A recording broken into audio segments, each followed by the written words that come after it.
This is amazing. Thank you guys all for coming. So I want to start our program for the Open edX 2016 conference. Thank you all for coming. We have a really exciting lineup of speakers, both from all different types of backgrounds, academic, corporate, NGOs. It's really exciting, the number of people who are involved in making this conference happen, as well as the number of people who have come and join us to learn more about the incredible platform that is the Open edX platform.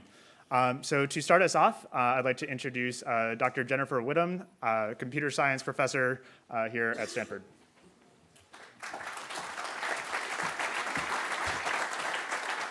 Thank you. Thank you very much.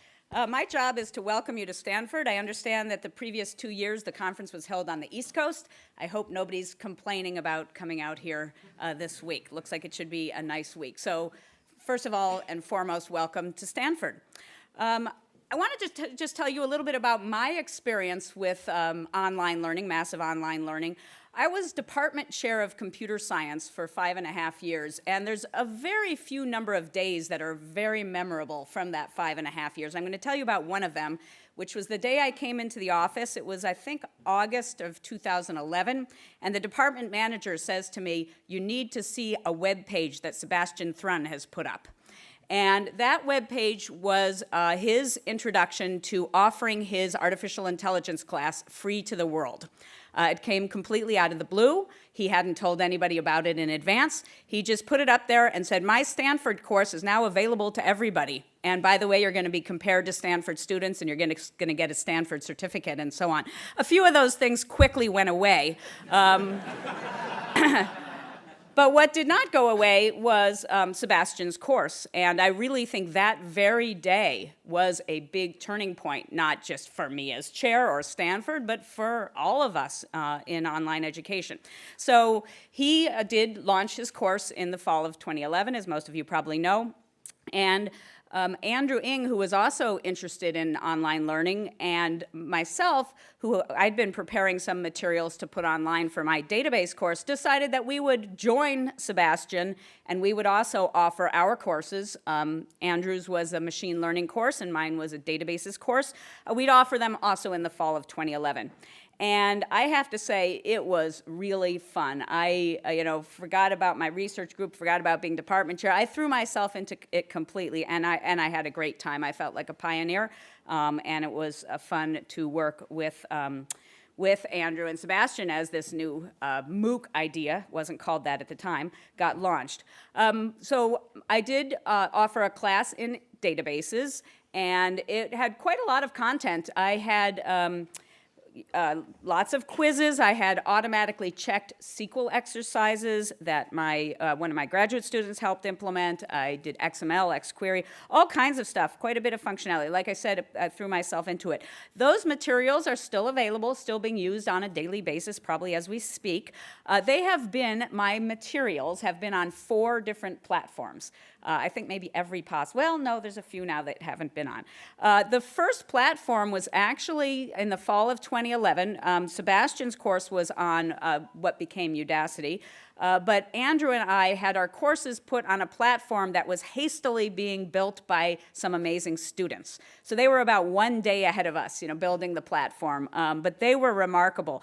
I had been using a quizzing system that Jeffrey Ullman developed called Gradients many years before that sort of automatically generates new versions of quizzes every time people take it. And those students implemented that. They helped with my SQL exercises. They were amazing. So that was the first platform, and let's call that the pre-Coursera platform, because those were the students who then went with Andrew and Daphne to form Coursera and, of course, build the Coursera platform. So once Coursera was built, I moved my materials over to Coursera. The next thing that happened was Stanford launched the Class to Go effort. How many people know about Class to Go? Okay, so Class to Go was Stanford's internal open source platform. So I then moved my materials to Class to Go and had an offering on Class to Go. And then finally, when Class to Go merged with edX, I moved my materials to Open edX. I do think I'm fortunate that each time I moved my materials, I was one of the first do we want to do something about the screen? No. I was one of the first courses on the platform, so I kind of got personal service each time, which certainly I took advantage of. The last thing I did with the course, and it was a couple of years ago now actually, is it was a 10-week course, a very thorough databases course. And what I decided to do was take the course and break it into 14 mini courses. So really self-contained small modules. And I think we all know that's probably the right way to go with this type of thing. So I made 14 mini courses, and then I designed different pathways through those courses depending what students want to learn. And it's on Open edX, and they can take the mini courses and generate their certificates. And as I said, it's got a steady stream of traffic. And that's where I've left it. I actually don't do anything. I spend 0 time on it. But it's still, everything's working great. So it's very gratifying that with no effort, I'm still affecting people. And I have to say, the gratitude of the students that I've had is incredible. The first offering, that fall of 2011, I got flowers in the mail, I got candy, chocolate-covered strawberries arrived on dry ice. So I did have a lot of grateful students. On Stanford Alumni Weekend, when the alums come, a middle-aged woman knocked on my door and said I had saved her life. She was home with young kids and going nuts, and then she found these courses and she'd thrown herself into them, and it made a big difference for her. I still run into people who recognize me from the courses on a regular basis, and I just wanted to give you 2 anecdotes very recently when I ran into people. I was at University of Illinois visiting the department there, and a young student comes down the hall and he looks me up and down. He says, "Professor Widom, you have a lower half." So, so this student, I'm on, for those of you who have seen it, you can see this much of me, about what you can see now on the video. So he was quite a charismatic individual. He told me that my class had convinced his parents to allow him to drop out of high school. So apparently he was very bored in high school, and he started taking some courses, and he showed them my course. I don't know why mine specifically, and they got convinced. He dropped out of high school. He spent a year designing and building a custom wheelchair for his grandmother, which he showed me all the specs for, and then he was admitted to University of Illinois, where he is now a student. Even more inspiring is a trip I took to India in January. I was a speaker at the ACM India conference. There were about 1,000 students at that conference, and a surprisingly large number of them had actually taken my course, and I knew because I had to take a picture with every single one of them after the conference. But what sticks in my mind is a woman who came up, and again, a woman who said she was about to give up on a tech career. When she took the course, she did well in the course, it changed her mind, and she was pursuing a master's in computer science, and she started crying when she talked to me. And that's probably the best moment I've had. So obviously it had a big impact on me to be involved in this. In fact, I'm taking a sabbatical next year, and I am introducing the concept of a MOIC. So you all heard it here first. It's the Massive Open In-Person Course. And partly inspired by the India experience, actually. I'm going to be traveling all over the world offering free short courses in developing countries. So again, it is the MOIC in person, and we'll see how massive I can make it. Okay, so that's a bit of my experience. Again, welcome to Stanford. I'm sure you'll enjoy the conference. Thanks for coming.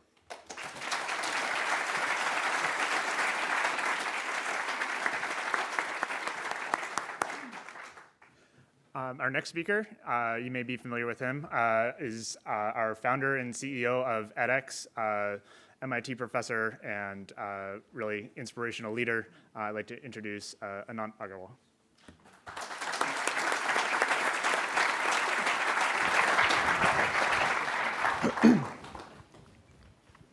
Thank you, Joel. It's absolutely fantastic to be back at Stanford. I spent 5 years here between '82 and '87, and the campus absolutely hasn't changed. Ha ha ha. So the whole building was much older. It's been completely renovated. Absolutely fantastic. I really must start by thanking our hosts at Stanford for bringing us back here. It's really great to be here, and thank you. It's been amazing working with you all. And in fact, I owe a really big, a huge debt to Stanford. In many respects, one could argue that they were the ones who started Open edX. So when we announced edX or MITx, which was the precursor to edX in December of 2011, it's one of those things where I'm a big believer that when you want something to happen and you don't want any changes, you make a press announcement and things have to happen. So we announced it's going to be nonprofit, it's going to be open source. We had no idea how we were going to do all of that stuff, but we announced it. And so we announced it's going to be open source, and so even though in later months and years, people said, come on, how could it be open source? And it's giving away, jewels and all that stuff. We said, we announced it. So you can't go back. So the trick is announce it, and then it just gives you incredible negotiating leverage. And even then, I remember our internal team, we all wanted to make it open source, but the internal team felt, yeah, but this is, do we really want to show people this code and so on? We need to make it perfect. And I heard there was this East Coast, West Coast thing, where in East Coast, people want to get things perfect, so they make 20 years to do it. But on the West Coast, 80% is good enough. And the cultural clashes. And so what do you do? And so we want to get it just absolutely right. And so it would take time. But then I really owe Stanford a huge gratitude to tell us, Anant, edX, it's OK. It's good stuff. Put it out there. We will all help you. And that was huge. So our teams met, and I think Stanford's help and leadership in giving us confidence that this, we should just go out and do it was huge. And again, thank you for hosting this conference, and thank you for helping us get it out there. Jennifer, thank you for opening the conference. You talk about serial entrepreneurs in Silicon Valley, but it looks like Jennifer has been a serial pioneer. Each of us worry about trying something new, a new platform once, but she's done it 4 times. So thank you again. You were one of the pioneers. Certainly, Sebastian, I refer to Sebastian as having fired a shot that was heard around the world. And your course was among the early initial courses that really made the MOOC movement to be what it was. For myself, I got into this in a similar way. In 2003, I had built something at MIT as part of OpenCourseware called WebSim. So WebSim was an online circuits laboratory, and I promise you, I wrote the code. I could write code in those days, all right? And so it was cloud hosted in some sense. It was hosted on my computer, and use CGI and Perl and a bunch of other crapola, and somehow put it all together. And it was meant to be a circuits lab for my class. And then I said, wait a second. I made it available to my class. It's online circuits lab. And by the way, it's broken right now, but you can Google WebSim MIT, and you can go to the site today. It's broken right now, but you can still go and see the site. I need to go fix it. But I soon discovered this is hosted openly, so anybody could actually come and take it. So I said, oops, I didn't worry about security. So it actually was an open online lab, or a MOOL, massive open online lab. And believe it or not, in 2005, 6, and 7, when it was open to the world, 300 to 400 students a day would come in and do online circuits experiments. And then when I saw Sebastian and Jennifer and others put up the courses online, I said, duh, how stupid could I have been? Why didn't I do more? Here was my circuits lab completely open, so we said, heck, why don't we do more? Why don't we put everything online? And at MIT, of course, they love giving things away, and so it was easy. And so we put the circuits course online as well, and so it just fun days. Today, I want to talk about some, as we've put courses out there and learned from it, what we're realizing is that as we get really serious about MOOCs, as MOOCs evolve into credit and really serious learning, we have to really think hard about what this all means. What does it mean to have a platform like this? And so today, I'd like to touch on 2 themes. One is innovation. And a lot of what you've seen happening in the MOOC world has been innovation. So a lot of innovation in platforms, in education, in policy, credentialing, and so on. And what I'd like to spend most of my time on is discussing integrity. How do you bring integrity into innovation and build a product or build an educational experience that can be truly, truly lasting.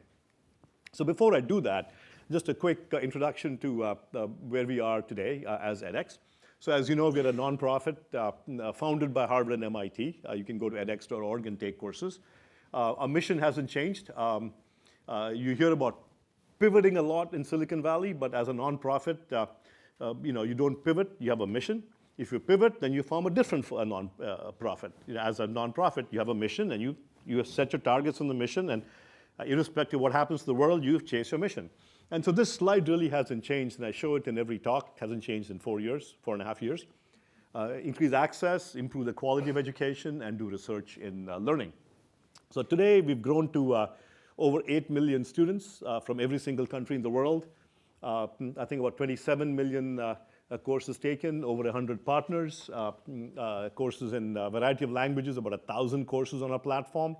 And what is particularly heartening and exciting to me is that on the platforms you all have built as part of Open edX, there's 3 times as many more courses. So there's 3,000 to 4,000 courses on Open edX platforms all over the world. And by last count, and you'll see some of this in the Open edX presentation shortly, the number of learners, we really don't have a good count of how many learners there are on Open edX, but I would not be surprised if there's another factor of 2 in terms of the total number of learners on the platform. So beyond the big numbers, individual learner stories are absolutely amazing, and this one is my most recent one. To follow up on Jennifer's India story, I have my story too. So I was in Bangalore a few months ago, and I just check into my flight, and as I walk out, I see this horde of 20 Indians kind of walking towards me in an amoeboid fashion, and all 22, 23 years old. And one of them comes up to me, this guy, and he says, "Are you Anant Agarwal?" I said, "Who wants to know?" I said, I just checked in. I did not do anything wrong or anything. He said, no. He said, "Thank you. You gave me my life." I said, "Whoa. What do you mean?" And he said, "Thank you very much for you and your partners." He said he was in college. He wasn't very serious about studies. He did engineering of some sort. And then he discovered some of the computer science courses online. He took 3 courses. He took Berkeley Software as a Service in particular, Harvard's Intro to Computer Science, MIT's Python course, and particularly the Software as a Service course taught by Armando Fox and David Patterson out of Berkeley. He applied to Microsoft in India, and largely on the strength of what he'd learned from the Software as a Service course, they hired him into their cloud division.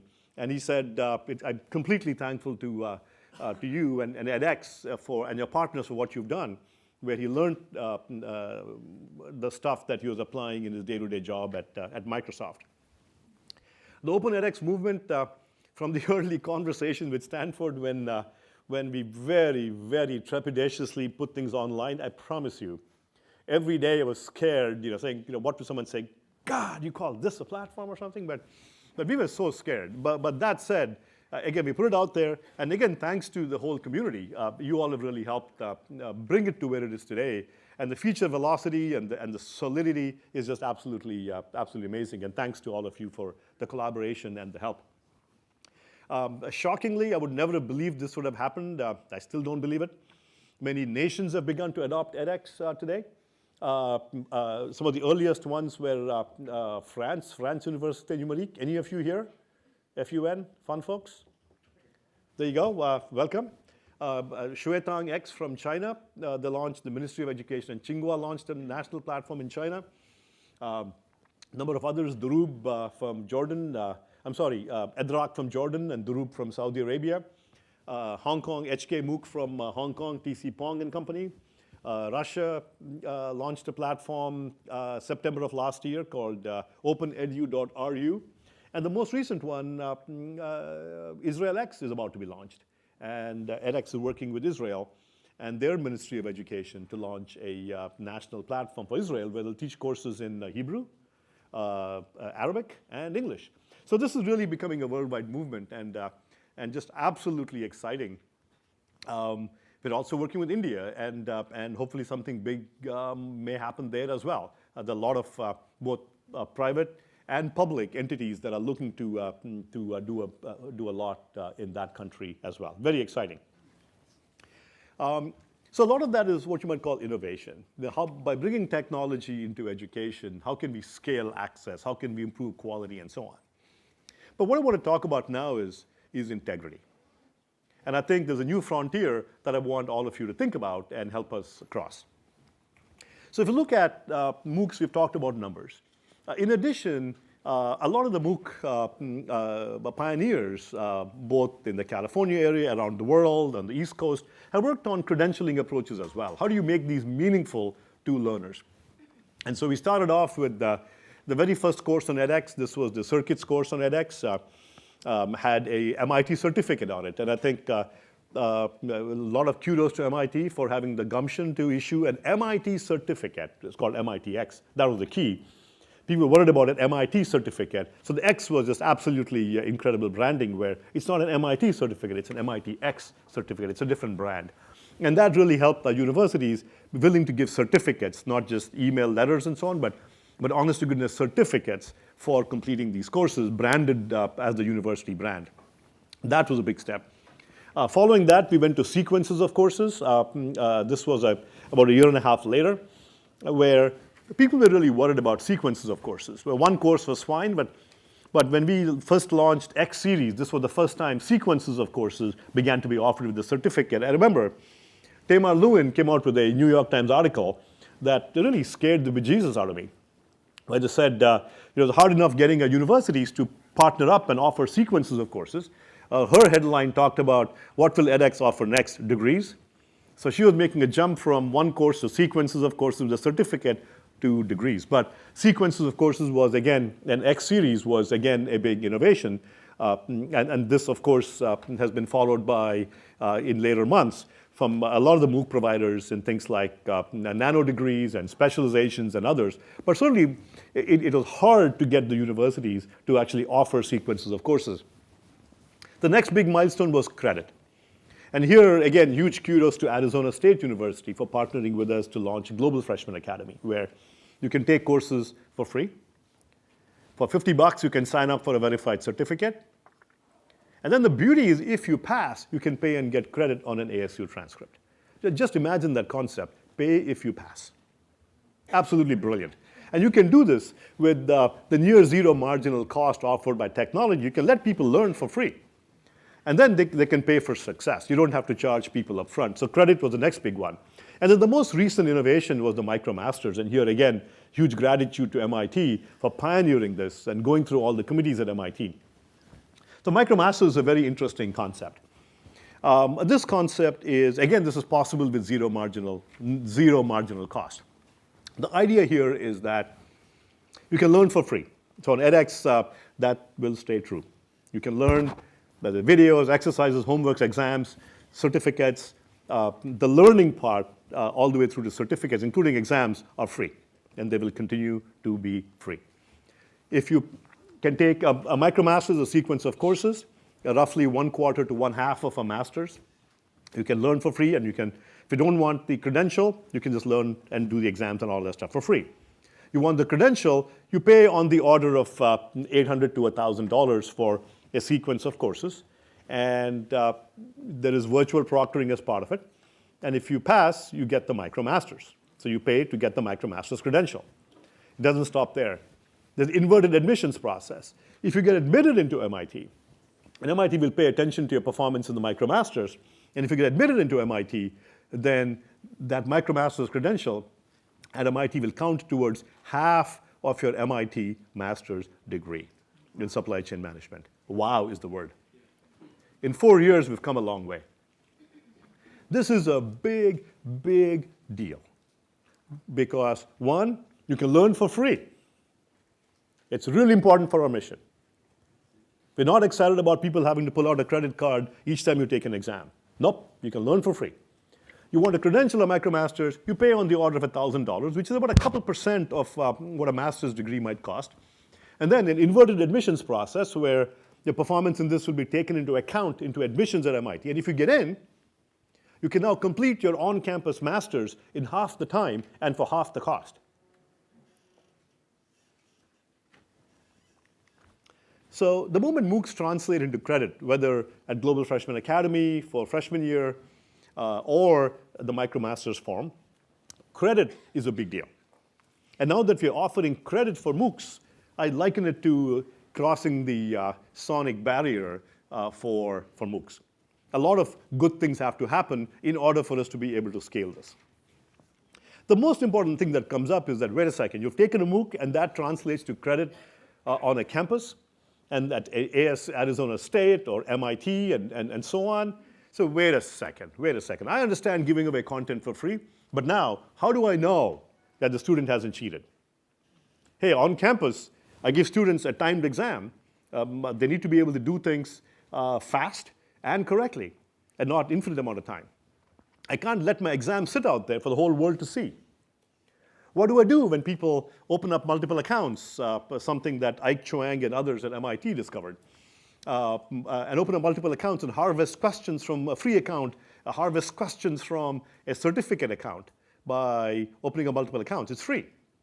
So free is both beautiful and also dangerous, because when it's free, you can create 20 accounts and harvest questions from exams. So there are a lot of challenges. And so edX and our partners have been working really hard on trying to bring some real solid integrity into MOOCs. And here are some examples of what we've built into the platform today, and it's available to you all as open source, of course. And some of these are actually built by you all. So again, thank you for the contributions. So one concept is timed exam. So on edX today, when you open the exam, a timer goes off, and the instructor can set the time. The exam will shut down when the timer goes off. Second, the instructor can choose whether the exam stays visible after the timer goes off, or whether the exam gets shut down like so. And so you don't see the exam anymore. So this way, the questions are not sitting out there available for students to look at, much like you would do on a campus. Another example, randomized problem banks. We introduced randomized problem banks as part of a MOOC, and so every student can get a different exam.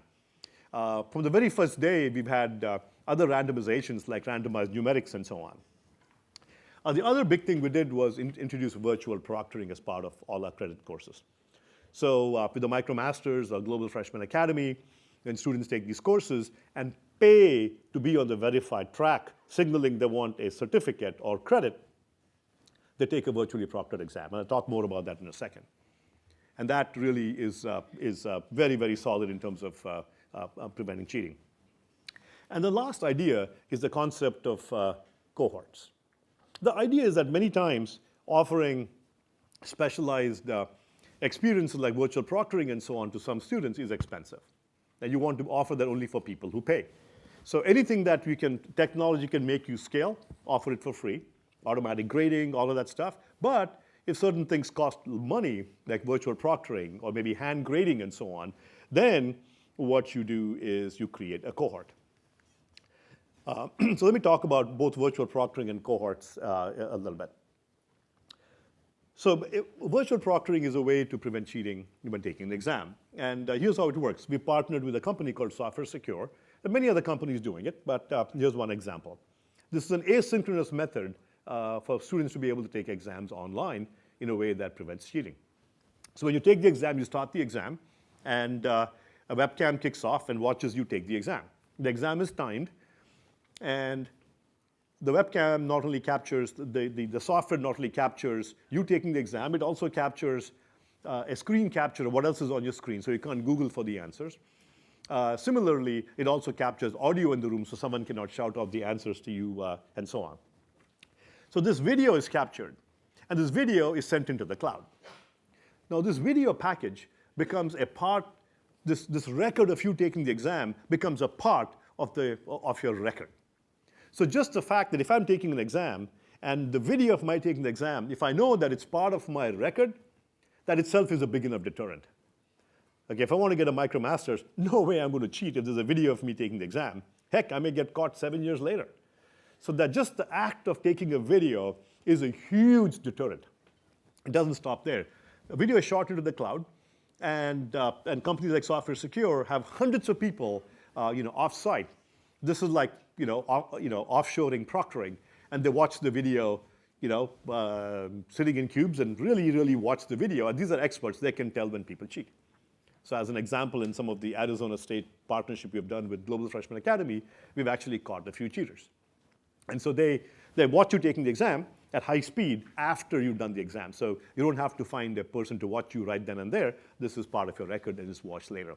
So this is a very solid way of preventing cheating, and now this has become part of the platform. The other key thing I wanted to deep dive into is cohorts. When differentiated content or different exams and so on are expensive, you can now create cohorts on edX. And here's the idea. You have the audit track, the people who are learning for free, and we want to give them a good, rich experience, including free assessments and exams and so on. Yet for the certificate learners, you want them to have a high integrity experience so that universities are comfortable giving credit. So here are some examples. What I can do is for the audit track learners, I can give them an exam. Heck, if they want to, there's no certificate, if they want to cheat, they're just shortchanging their own learning experience. I don't care. So you have the same exam visible all the time. But they do have an exam so they can test themselves and see whether they passed the course or not. They can have a learning experience. So in that sense, the exam becomes more of a formative experience for them. But for the certificate learners, the exam is part of a summative experience. It's an assessment. It's a test. And so here what you can do is offer a different exam. And you can do many things. You can create new exams each time. You can have randomized problems in the exam. You can also do things like have a closed timed exam. So while for the learners who are learning, we'll give them an open exam. But for the people who want credit, you can give them a closed timed exam. The exam disappears after the timer. And the exam can also appear at given times of the year.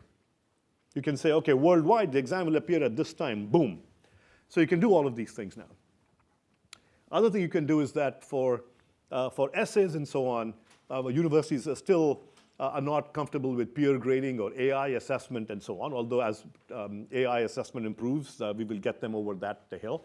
But for now, for example, the English composition course on edX from ASU has credit. It's hand graded. So how do you do it? Hand grading is expensive. So what you do is you offer peer assessment for the audit track learners. And for the learners in the verified or the credit track, you offer hand grading. And they've all paid, and so you can pay for the hand grading. So when services cost money, they can be put into the verified or paid track. And edX, now the platform automatically, when a person pays, they automatically get put into the verified credit track. And so this happens, you don't have to do it manually, it happens automatically. Similarly, you can do no verification for the free track and offer virtual proctoring for the credit track. Another quick example, I really want to encourage the Open edX community to now begin thinking about integrity as well. Not just scalability, but integrity. There's a lot more work to be done, of course. And here's just one example, and I just want to give a call out to Ike Chuang at MIT, where they discovered that, and this has been known, of course, but they did a study where they found that a lot of learners create multiple accounts, where, is anyone from MIT here? Oh, there you are, OK. So they did a study where they found that people would create one account or multiple accounts and then harvest the exam questions and try out multiple answers. And particularly if your exams are multiple choice, it takes 5 accounts or 4 accounts or whatever to get the answer, right? And so what you do is they would create these accounts and then they would create a golden account and then get all their, get just really ace exams. So this is just one example in the Open edX community where the team has built a software and an algorithm that does statistical analysis and so on to figure out when that is happening and catch cheaters. And so this is one example. And so I would love to see more such work happening. And over time, we would love to incorporate more of these into the platform. And so I've got an open field here. And at the next talk, I hope to incorporate some of your own work in this place. So with that, let me stop. And just think a little bit about once we have things like this and credit and transfer into campus, what might the future look like? And one example of what a future might look like is what Megan Smith, who's a US White House CTO, calls the porous university. Like today, universities are very stovepiped. You come in at the bottom, and if you're lucky, you come out at the top, although sometimes people leak out along the sides. And so imagine a porous university where people can come in with 1 year of credit and then continue on for a bachelor's, or come in with half the credit from a micromaster's and do the second half on campus and complete the other part of the micromaster's. And edX will be launching a number of these in the foreseeable future for many of our partners. You can also imagine students getting an internship at a company, and while they're doing the internship, doing some purely online courses to get the credit. So really create a new educational environment where students get more choice, where online and in-person education both become part of the mix that students can take for flexibility, for efficiencies, for quality, and really enable instructors and students to be given more choice in terms of how they unpackage, unbundle the university and education, so to speak, and try to get the best of both worlds in these blended experiences over time. So with that, let me close, and thank you all, and welcome you again to the conference. Thank you.